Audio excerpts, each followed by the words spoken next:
नमस्कार। व्यथिति, विसङ्गति र भ्रष्टाचार विरुद्ध सत्य, तथ्य र यथार्थ खोज्ने यात्रामा हाम्रो निरन्तरता।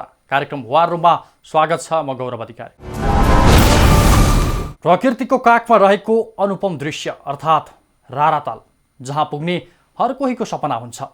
तर राराताल आसपास पीडाले भरिएका यस्ता बस्ती छन् जसका निम्ति राराको सुन्दरता कागलाई बेल पाक्यो, हर्षन बिस्मात जस्तै भएको छ। आजको कार्यक्रममा हामी तिनै बस्तीमध्ये एक बस्तीको बारेमा विशेष चर्चा गर्नेछौँ, जुन विगत 47 वर्षदेखि निकुञ्जको नीति नियममा बाँधिएको छ। हो दर्शकवृन्द, मुगुको छायानाथ रारा नगरपालिकाभित्र रहेको चोगा गाउँ, जहाँ करिब 200 को हाराहारीमा बसोबास रहेका नागरिक रारा राष्ट्रिय निकुञ्जको नीति नियमका कारण नजरबन्द जस्तै जीवन बाँचिरहेका छन्। यहाँका नागरिकले कल तिर्खा लाग्दा न पानीको प्यास मेटाउन पाउँछन्, न बिरामी पर्दा समयमा उपचार नै। भनाइको मतलब यहाँ खानेपानीको चरम अभाव छ। सडकको पहुँचबाट पनि यहाँका नागरिक निकै टाढा छन्। यो बस्ती आधारभूत आवश्यकताबाटै वञ्चित छ। बस्ती निकुञ्जको कोर एरियामा पर्ने हुँदा यहाँ हरेक कामको लागि निकुञ्जको अनुमति आवश्यक छ। तर निकुञ्जले अनुमति नै दिँदैन। थुप्रै विकास निर्माणका योजना यो बस्तीमा नआएका होइनन्, तर निकुञ्जले अनुमति नदिँदा सबै अलपत्र बनेका छन्।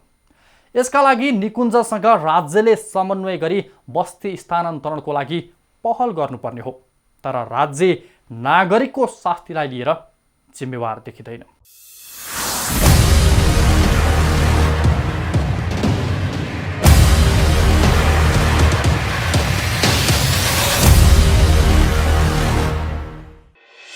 मुगुको छायानाथ रारा नगरपालिका 8 चुगा गाउँका दलित समुदायले विगत 47 वर्षदेखि कठिन जीवन बिताउँदै आएका छन्। रारा राष्ट्रिय निकुञ्जभित्र पर्ने यो गाउँका स्थानीय निकुञ्जको नीति नियमका कारण कठिन जीवन बिताउन बाध्य छन्।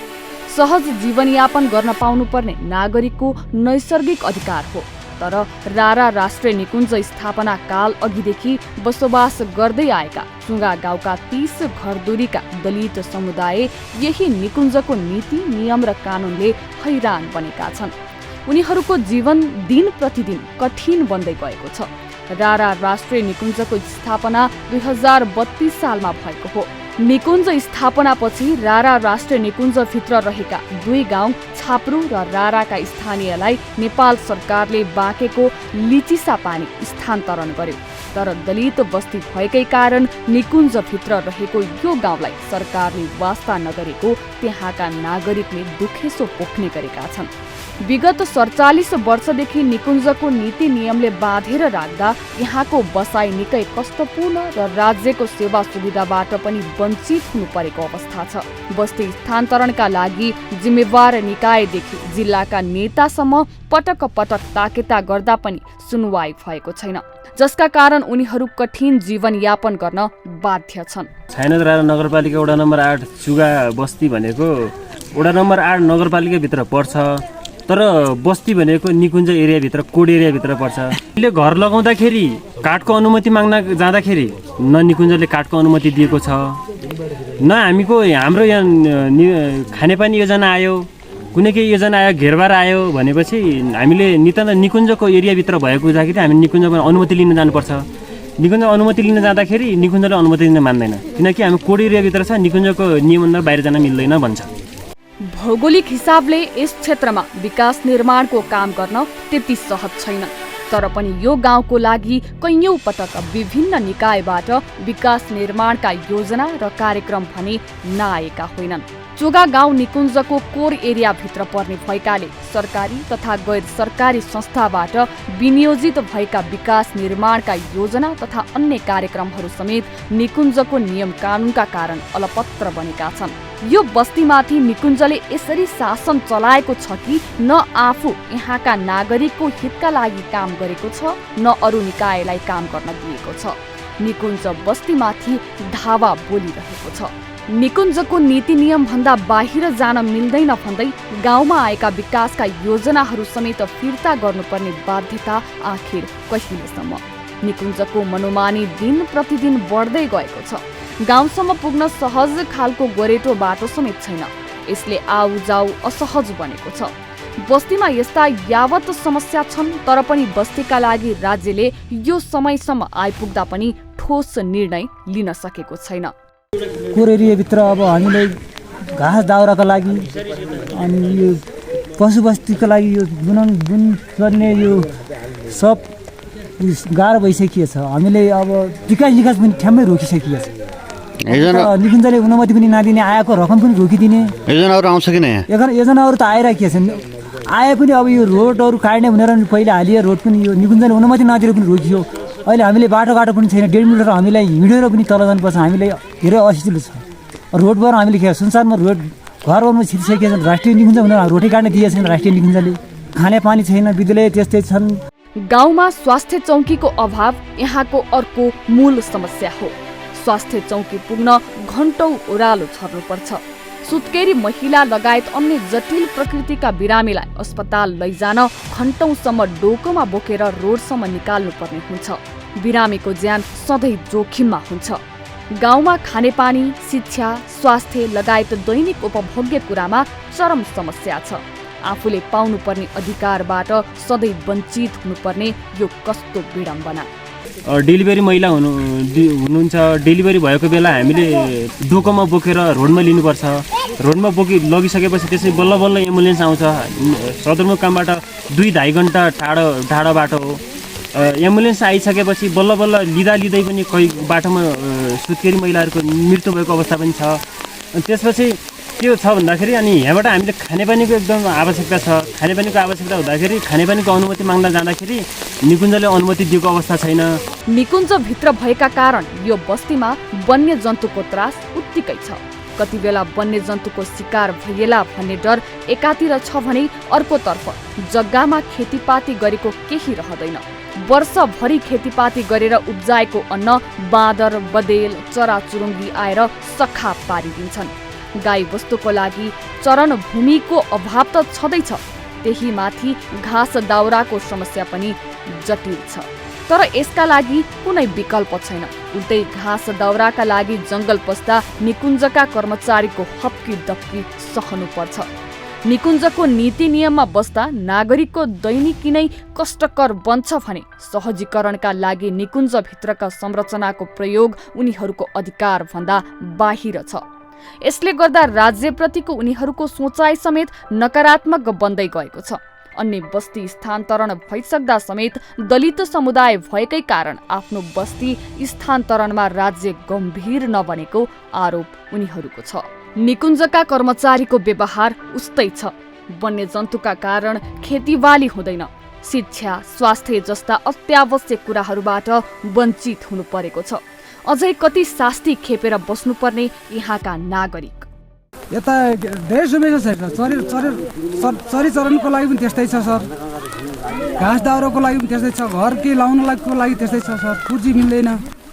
अब हामीले गर्ने के त? हामीलाई सुनिसके त्यही छ सर। अब घर लाउनु पर्छ, दाउरा बाल्नु पर्छ, पिराले सोध्नुपर्छ, घाँस काट्नु पर्छ सर। यदि निकुञ्ज कर्मचारी आज तपाईँलाई के गर्छ? अब लुकीछिपी काम गर्दाखेरि सर निकुञ्ज कर्मचारी आए त समातिहाल्छ सर। बस्ती स्थानान्तरणका लागि पटक पटक कुरा उठ्छन्, तर यसको कार्यान्वयनमा जिम्मेवार निकाय आजसम्म पनि गम्भीर देखिएको छैन। वन्यजन्तुको वासस्थानमा मानव बस्ती हुनु यो आफैमा खतरापूर्ण छ, तर राज्यको ध्यान यो बस्तीमा पुग्न सकेको छैन। यहाँ रहेका अन्य बस्ती समयमै स्थानान्तरण भए, तर यो बस्ती भने स्थानान्तरण नहुनु राज्य नागरिकप्रति गैर जिम्मेवार बन्नु मात्र होइन, नागरिकलाई जानाजान सङ्कटमा पार्नु पनि हो। विभिन्न निकायमा पुगेर पटक पटक हार गुहार गर्दा पनि यहाँका नागरिकको दुखेसो सुनिदिने र बुझिदिने कोही भएनन्। यो बस्तीका नागरिकको पीडा मात्रै होइन, राज्यले निकुञ्जमा रहेका वन्यजन्तु कति संरक्षित छन् यसलाई पनि बुझ्न जरुरी छ।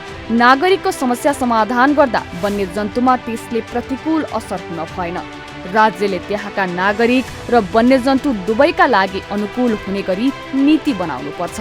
यदि निकुञ्जमा नै वन्यजन्तु सुरक्षित हुँदैनन् भने निकुञ्ज हुनु र नहुनुको के अर्थ?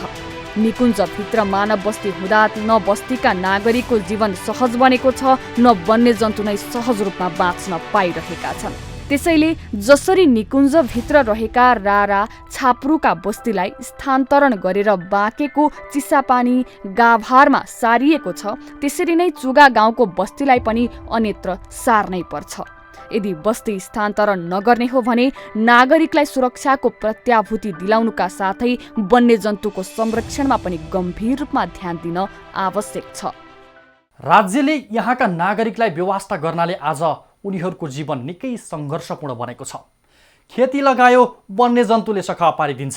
घाँस दाउराको लागि जङ्गल छिर्यो, निकुञ्जका कर्मचारीले रोक लगाउँछन्। त्यही माथि उनीहरूको धम्की पनि सहनुपर्छ। यदि यसै हो भने के फरक भयो र जनावर र मानिसलाई हेर्ने व्यवहारमा? आफ्ना लागि आफै सङ्घर्ष गरेर बाँच्न पनि नपाउने यो कस्तो विडम्बना! यी नागरिकले सरकारवाला निकायदेखि मै हुँ भन्ने नेतासम्म सबैसँग आफ्नो पीडा सुनाए, समस्या समाधानका लागि हार गुहार गरे, तर उनीहरूको छटपटाहट महसुस गरिदिने कोही भएनन्। राज्यबाट पाउनुपर्ने सेवा सुविधाबाट आखिर कहिलेसम्म वञ्चित हुनुपर्ने हो यहाँका नागरिक? नागरिकलाई राज्य हाम्रो हो, राज्यले हाम्रो हितका लागि काम गर्छ भन्ने महसुस गराउन नसक्ने यो राज्य कस्तो राज्य? छायानाथ रारा नगरपालिकाले चालु आर्थिक वर्ष 2079-80मा चुङ्गा गाउँ बस्तीलाई घेराबारका लागि 5 लाख रुपैयाँ बजेट विनियोजन गरेको थियो। वन्यजन्तुको उच्च जोखिमसँगै बालीमा समेत क्षति पुर्याउने हुँदा पालिकाले बस्ती वरपर घेराबार गर्ने योजना ल्यायो। बस्तीका नागरिक वन्यजन्तुबाट असुरक्षित भएको भन्दै वडा स्तरबाट आएको योजना सम्बोधन गर्दै पालिकाले बस्ती घेराबारमा बजेट विनियोजन त गरे, तर हालसम्म पनि यो बजेट कार्यान्वयन हुन सकेको छैन। स्थानीय सरकार र निकुञ्ज बीच बस्ती व्यवस्थापनका लागि समन्वयकारी भूमिका नहुँदा यो बस्तीका नागरिकको अवस्था दिनहुँ दयनीय बन्दै गएको छ। समस्या यति मात्र होइन, बस्तीमा स्थानीय तह तथा प्रदेश सरकारले पठाउने कुनै पनि विकास योजनाहरू यो बस्तीका नागरिकका लागि सधैँ आश्वासन मात्रै बन्ने गरेको छ। हालसम्म कुनै पनि योजना कार्यान्वयन भएको छैन। यो बस्तीका लागि सडक पूर्वाधार त धेरै परको कुरा, खाने पानीको समेत चरम अभाव छ। निकुञ्जभित्र बसोबास गरिएछ, हामी यहाँ बसेका छौँ, हाम्रो नाफी छ जग्गा, हामीले यहाँ त घर भत्क्यो भने हामी अनुमति माग्न कहाँ जाने? हामीले स्थानीय सरकारमा जाने अवस्था भएन। हामी त निकुञ्जभित्रको अब बासिन्दा हो। निकुञ्जको गुहार माग्न जाँदाखेरि निकुञ्जले काठको पूर्ति दिएको अवस्था छैन। खानेपानीको योजना पढाएको छ, खानेपानीको मूल दर्ता गर्न जाँदाखेरि खानेपानीको मूल दर्ता गर्न जाँदाखेरि निकुञ्जले अनुमति दिएको अवस्था छैन। यो विषय थप पेचिलो बन्दै गएपछि हामीले स्थानीय सरकारसँग पटक पटक कुरा गर्ने प्रयास गर्यौँ, तर आफ्नो क्षेत्राधिकारभन्दा बाहिरको कुरा हो भन्दै बोल्न नमिल्ने बताउँछ छायानाथ रारा नगरपालिका। बस्तीका लागि जति पनि योजनाहरू ल्याए पनि ती कार्यान्वयन नहुनुको प्रमुख कारण निकुञ्ज हो र यो बस्ती निकुञ्जको कोर एरियाभित्र पर्ने हुँदा निकुञ्जको अनुमति आवश्यक पर्छ भन्दै स्थानीय सरकारले निकुञ्जसँग समन्वय नगरिदिनाले यहाँका नागरिकले आज यो हविगत भोग्नु परेको छ। चुगा गाउँमा विकास योजना निर्माण गर्न निकुञ्जको ऐन कानुन सधैँ बाधक भइरहने हो भने बस्ती स्थानान्तरणका लागि तिनै तहका सरकार र निकुञ्जको समन्वयमा पहल गरिनुपर्ने हो, तर आजसम्म पनि यसो हुन सकेको छैन। यता निकुञ्ज भने मानव बस्तीका कारण वन्यजन्तु माथि अन्याय भएको बताउँछ। वन्यजन्तुको वासस्थानमा मानवले अतिक्रमण गरेर बस्दा यसले वन्यजन्तु र मानव दुवै पक्षलाई क्षति पुर्याउँछ। त्यसैले पनि बस्तीलाई यथाशीघ्र सरकारवाला निकाय मिलेर स्थानान्तरण गरिनुपर्ने निकुञ्जको भनाइ छ। तर वास्तवमा उहाँहरू जुन स्थानमा बसिराख्नु भएको छ त्यो भनेको वास्तवमा एकदमै हाम्रो कोर एरियाकै भित्र बसेको एउटा सेटलमा एउटा बस्ती हो। उहाँहरू धेरै पहिलेदेखि बस्नु भएको होला, सायद कति वर्ष अगाडि बस्नु, त्यो चाहिँ मलाई चाहिँ ज्ञान भएन। तैपनि जहाँ बस्नु भएको छ वास्तवमा जङ्गलको बिचमा जनावर बस्ने ठाउँमा एउटा मानव बस्ती गरेर बस्दाखेरि पक्कै पनि त्यहाँ डिस्टर्ब पक्कै पनि भएको छ। वन्यजन्तुलाई पनि डिस्टर्ब भएको छ। हुन त उहाँले वन्यजन्तुलाई डिस्टर्ब के पब्लिकलाई अथवा गाउँलाई डिस्टर्ब भयो भनेर भनिराख्नु भएको होला। वास्तवमा उहाँहरूको तर्फबाट हाम्रो यो साइडबाट कन्जर्भेसन पोइन्ट अफ भ्यूबाट हेर्ने हो भने उहाँले पनि वाइल्ड एनिमलप्रति चाहिँ वास्तवमा एक खालको अन्याय चाहिँ गर्नुभएको हो कि जस्तो मलाई लाग्छ। किनकि त्यहाँ त वाइल्ड एनिमलको एक खालको त्यो जङ्गल घर हो, वासस्थान हो। त्यो वासस्थान मानवले अतिक्रमण गरेको छ। त्यसले गर्दाखेरि त्यो हिसाबबाट पनि हामीले सोच्नुपर्छ जस्तो लाग्छ। सक्छ र उहाँले चाहिँ जुन त्यो बस्ती त्यहाँ हटाइदिए हुन्थ्यो अथवा सिफ्ट गर्दै हुन्थ्यो भने त्यसको लागि बरु पहल गर्न सक्छ। लामो प्रोसेस हुन्छ, बादमा त्यो हटाउनु राम्रो पनि हुन्छ, किनकि जङ्गलको बिचमा छ, डिस्टर्ब चाहिँ पक्कै पनि भएको छ, अतिक्रमण पनि भँदै गएको छ, वाइल्ड एनिमल डिस्टर्ब पनि भएको छ। दोहोरो ह्युमन वाइल्ड लाइफ बिचको जुन कन्फ्लिक्ट छ त्यो चाहिँ वास्तवमा त्यसले निम्त्याएको चाहिँ पक्कै पनि हो र त्यसको लागि चाहिँ हामी सबै सरकार निकायहरू मिलेर चाहिँ एउटा त्यसलाई कसरी सिफ्ट गर्ने प्रक्रियामा चाहिँ अगाडि बढाउनु चाहिँ पक्कै पनि यहाँहरू सबैले साथ दिनुपर्छ। निकुञ्ज बस्ती हटाउनु पर्ने अडानमा छ, तर यसका लागि सरकारवाला निकायले पहल कदमी लिन जरुरी छ। दलित समुदायका 30 घरधुरी बसोबास गर्दै आएका उनीहरू निकुञ्ज स्थापना हुनु अघि नै यहाँ थिए। निकुञ्ज स्थापनापछि यो क्षेत्रमा पर्ने छाप्रो र राराका बस्तीलाई बाँकेको चिसापानी र गाभारमा स्थानान्तरण गरियो, तर यो बस्तीमाथि राज्यको आँखा अझैसम्म पनि पर्न सकेन, जसका कारण बस्तीका नागरिकले वर्षौंदेखि हैरानी खेप्दै आएका छन्। राज्यले यो बस्तीमा सबै सेवा सुविधा उपलब्ध गराउन नसके बस्ती अन्यत्र सारिदिनुपर्ने माग उनीहरूले वर्षौंदेखि राख्दै आएका छन्, तर आजसम्म सुनवाई भएको छैन। बाजेले अगाडि जिजु बाजेले बस्ती हो भने तपाईँले तिम्रो बस्ती उठ्छ, दलितको बस्ती उठ्छ, यो त निकै बहिनी पाइन्छ भनेका छन्। अब कुनै पहल गरेका नै सर। सबै कुरो रोड हुनु पर्यो, वरिपरि घेरबाड हुनु पर्यो, सुँगुर बाँधोदेखि के नाम यो जुनजुन्तीदेखि बाली जग्गालाई हो, त्यति हुँदैन भने अम्बर सर उठाइदिनु पर्यो। गाउँमा विकासका काम त यसै रोकिएका छन्, त्यहीमाथि निकुञ्जबाट आउने जङ्गली जनावरको त्रास उस्तै छ। वन्यजन्तुले खेती सखा पारेका छन्, तर तिनलाई रोक्ने कुनै विकल्प छैन। जङ्गली भालुबाट आक्रमण हुने खतराले बस्तीका नागरिकको दैनिकी नै प्रभावित बनेको छ। निकुञ्ज क्षेत्र भएकाले यहाँका स्थानीयले घाँस दाउरा समेत प्रयोग गर्न पाइरहेका छैनन्। दिन प्रतिदिन यहाँका नागरिकको जनजीवन कष्टकर बन्दै गएको छ। बस्ती स्थानान्तरणको विषयमा पालिका सक्षम छैन। बस्ती लगेर कहाँ राख्ने हो, यो अन्योलता कायमै छ। तर यस क्षेत्रका अन्य बस्तीहरू सारिँदा आफ्नो बस्तीलाई भने कसैले वास्ता नगरेको दुखेसो पोख्ने गर्छन् यहाँका स्थानीय। कयौं पटक बस्ती सार्ने विषयमा बहस भयो, तर राष्ट्रिय निकुञ्ज स्थानीय तह लगायतमा आफ्ना मागहरू सुनवाई नहुँदा कठिन जीवन बिताउन बाध्य छन् उनीहरू।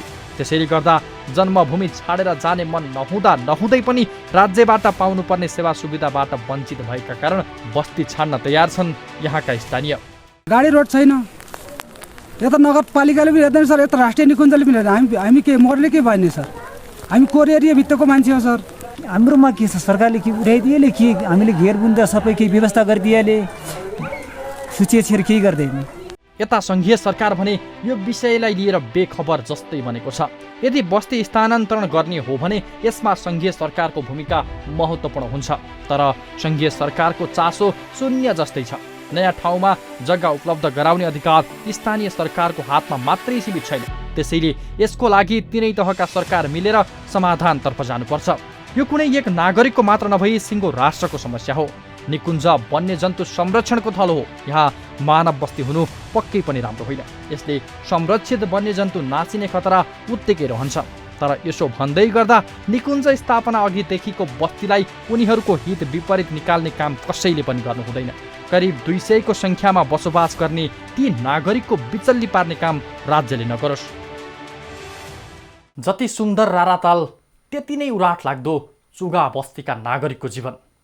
थुप्रै वर्ष फेरिए तर उनीहरूको जीवन फेरिएन। 47 वर्ष बितिसक्दा पनि आशमा छन् कि राज्यले उनीहरूको हितका लागि केही गर्छ भनेर। अझै कति समय यसरी नै बाँच्नुपर्ने? हाम्रो खबरदारी नागरिकको जीवनस्तर विकासका लागि मात्र होइन, मानव बस्तीका कारण निकुञ्जमा संरक्षित वन्यजन्तुमा पर्न गएको असरबारे पनि हो। र यो बस्तीका नागरिक पनि चाहँदैनन् उनीहरूका कारण वन्यजन्तुमाथि प्रतिकूल असर पुगोस्। त्यसैले त आफू 47 वर्षदेखि बस्दै आएको ठाउँ छाडेर जान तयार छन् उनीहरू। मात्र उनीहरूलाई राज्यको साथ र सहयोगको आवश्यक छ। राज्यका उच्च पदस्थ व्यक्तिदेखि यो विषयसँग सरोकार राख्ने सबैले राराताल अनि निकुञ्जमा संरक्षित वन्यजन्तुको दृश्यावलोकन गर्दै आनन्द लिएका छन्। अझ यहाँसम्म आइपुग्दा हुने भौगोलिक कठिनाइलाई स्मरण गर्दै सडक पूर्वाधारमा विकास हुनुपर्ने सोच व्यक्त गर्छन्। तर दुर्भाग्य, सुन्दर तालको छेउमा रहेका बस्तीको दुरावस्थाप्रति न कसैलाई नजिकबाट निहाल्ने फुर्सद भयो, न त कसैले मानवीयता नै देखाएको पाइयो। करिब आधा शताब्दी चुगा बस्तीका नागरिकले निकै कठोर जीवन बिताए, तर अब भने तिनै तहका सरकार र सरोकारवाला निकायले छिटोभन्दा छिटो उनीहरूको व्यवस्थापन गर्न जरुरी छ।